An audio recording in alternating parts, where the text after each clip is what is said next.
And hello again, everyone, in the WECT Digital Studio, joined by Gabe Ross of the First Alert Weather Team. I'm John Evans, giving you our Tuesday night update on this winter storm, where things stand at this hour. We're going to update the schools. We're going to give you a little tour across southeastern North Carolina with some of our cameras. I'll give you an idea of what things look like in areas where you may not be at this hour.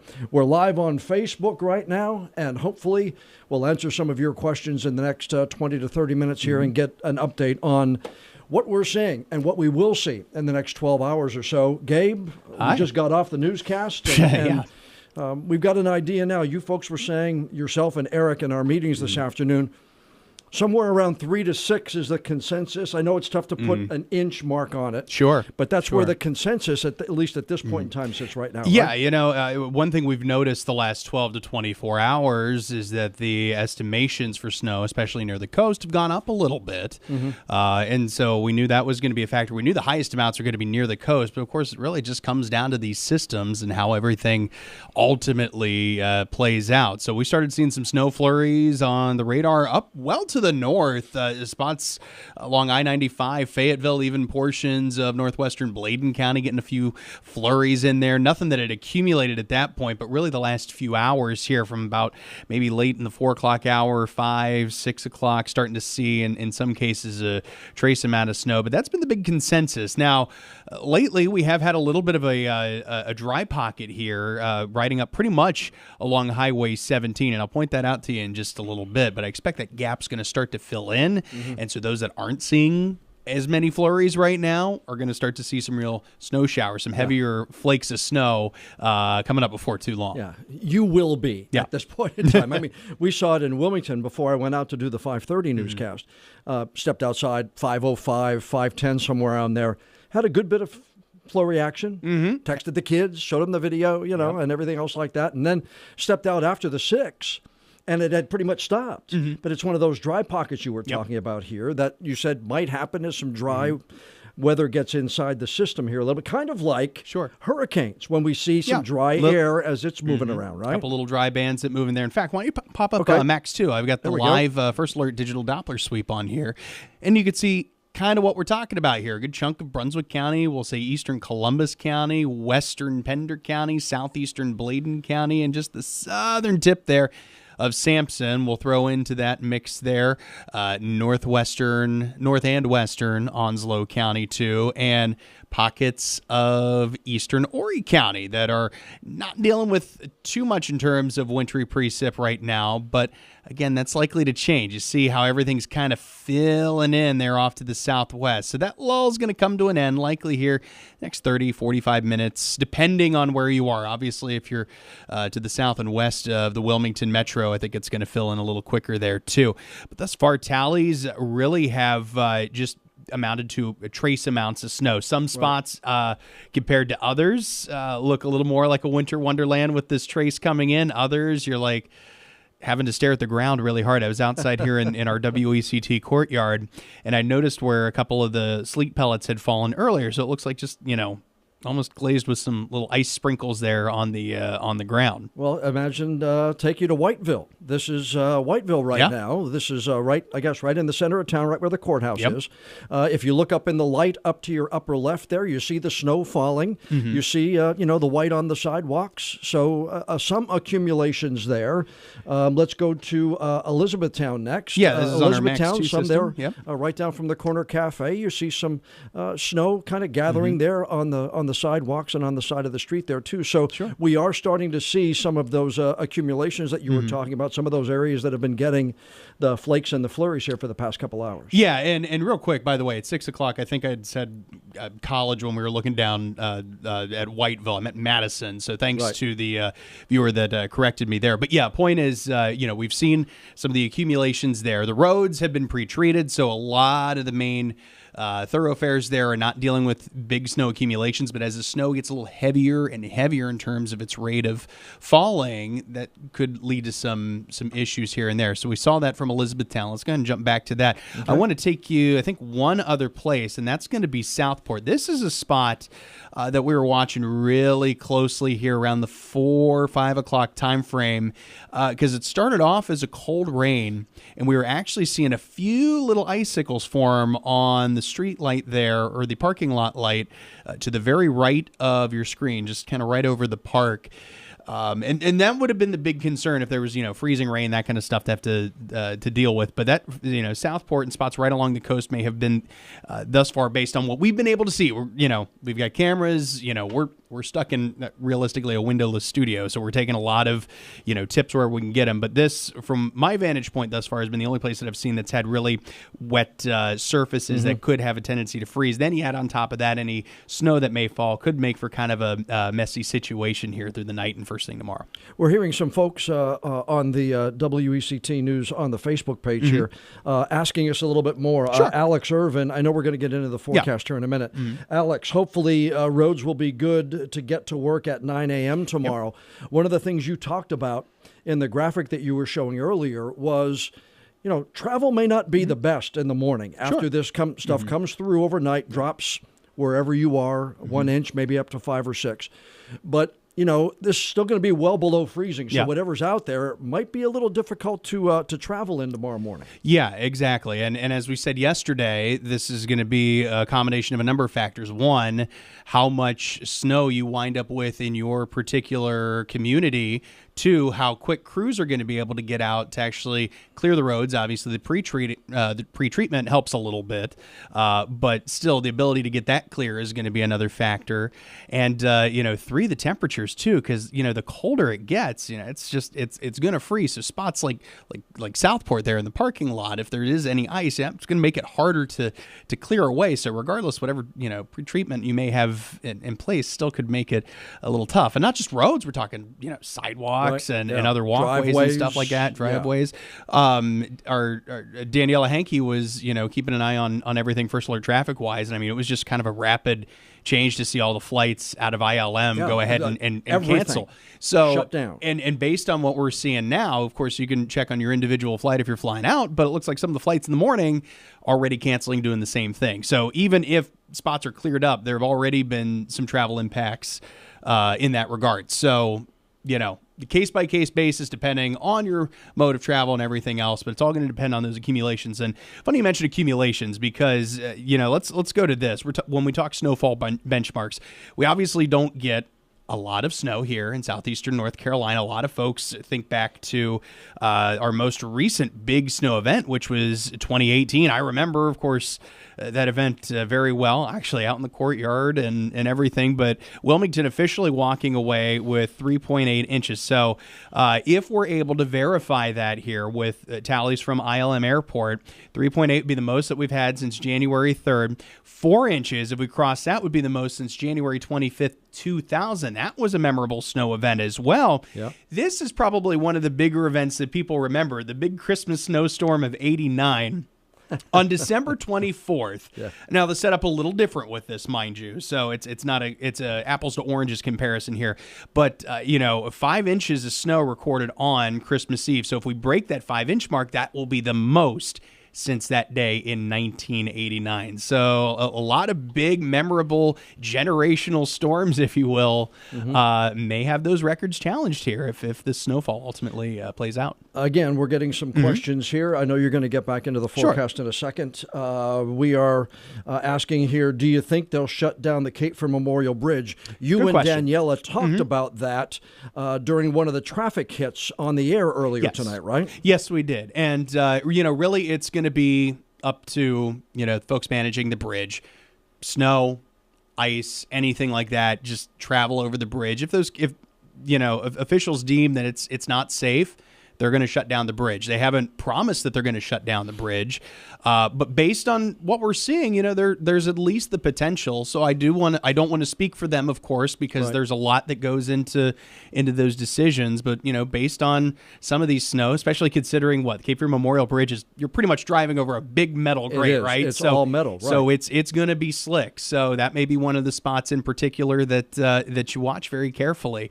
So as of now, from what I understand, we do not have any confirmed, bridge closings or anything like that. Still very early on in this, though. So as we get toward maybe 10, 11 o'clock, midnight, if you can get up early, watch us on Carolina in the morning. We'll have those updates. Of course, we'll push them out too via the WECT news app and everything. Danielle is going to be monitoring that as the night goes on tonight. Yes. We'll also monitor it first thing tomorrow morning. Kim Ratcliffe will know a little bit more about it. Stay in touch with the DOT on the DOT page. So we do the same kind of thing and make sure that we take into account making those phone calls. But you guys made a great point. Yeah. Taller bridges, metal bridge, cold air, nothing to keep it warm. The cold air goes right through it. So if anything is going to freeze, it's that one. Overpasses. And bridges and overpasses. And so we get that in winter storms around here. All right, let's get back because the weather, the temperatures rather, are going to be well under freezing. So anything that's on the roads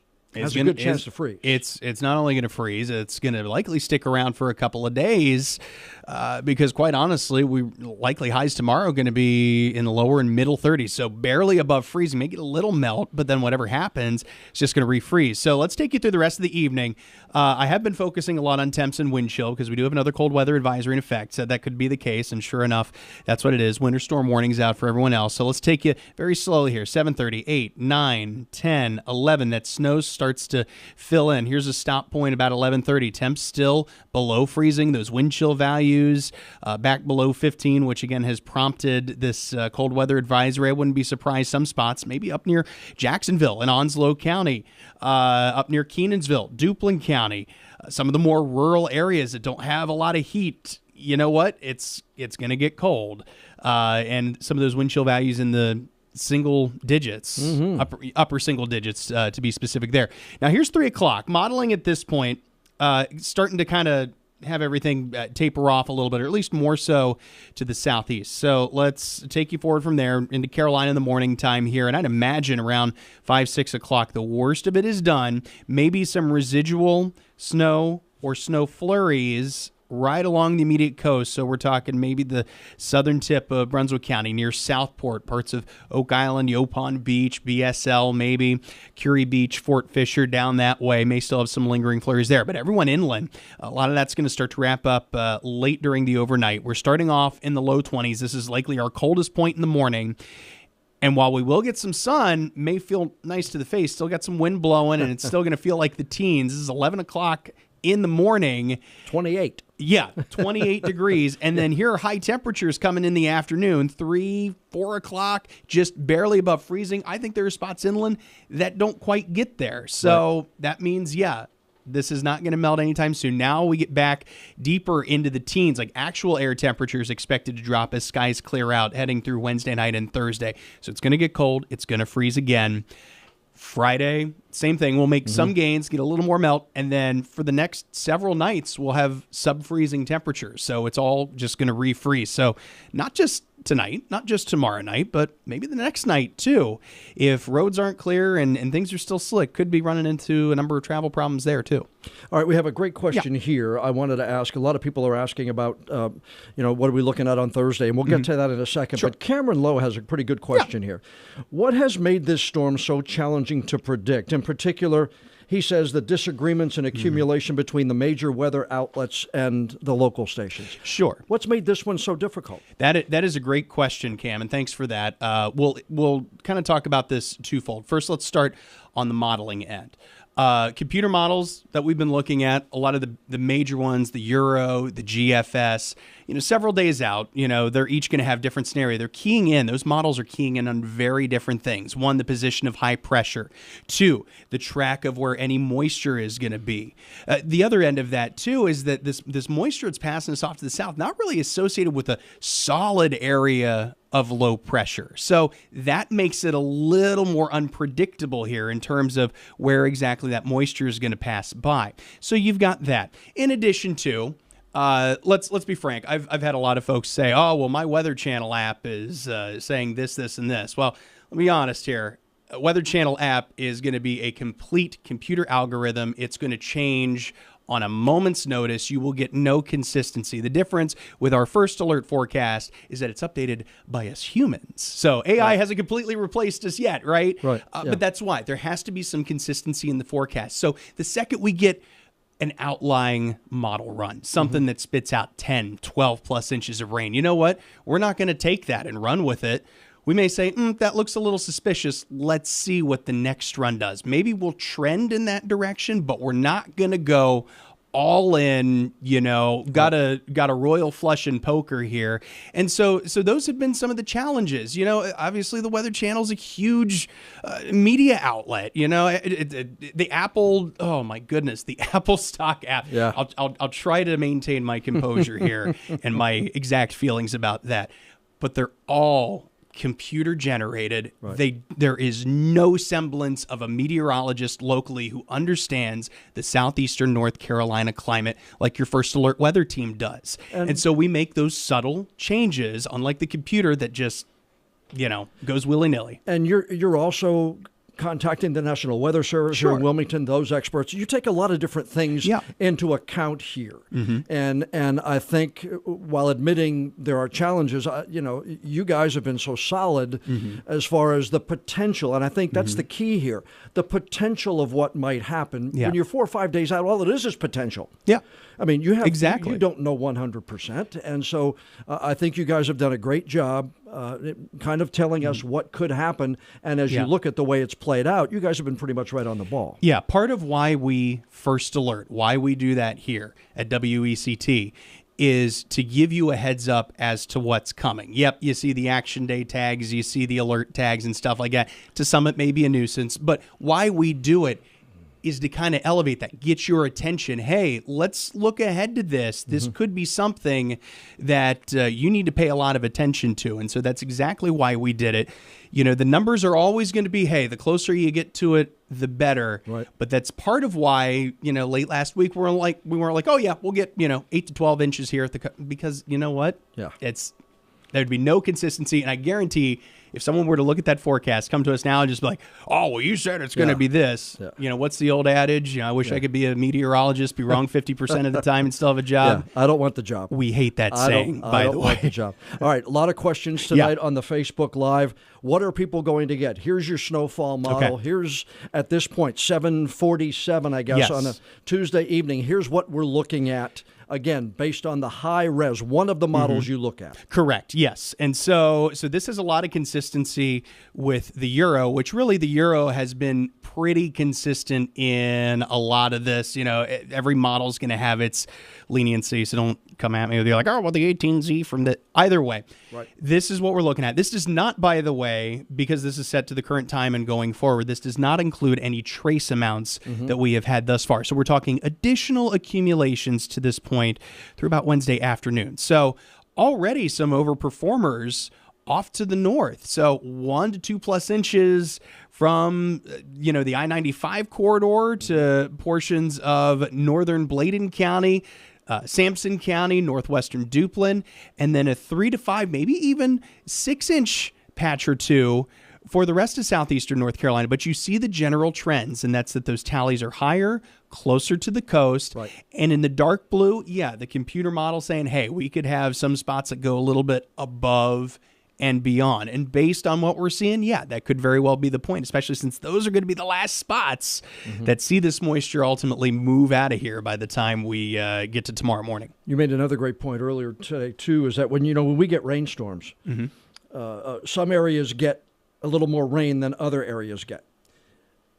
1 inch of rain is 10 inches of snow. Yep. So a half inch of rain, if River Lights may get it as opposed to 17th Street, that could be 2 or 3 inches of snow.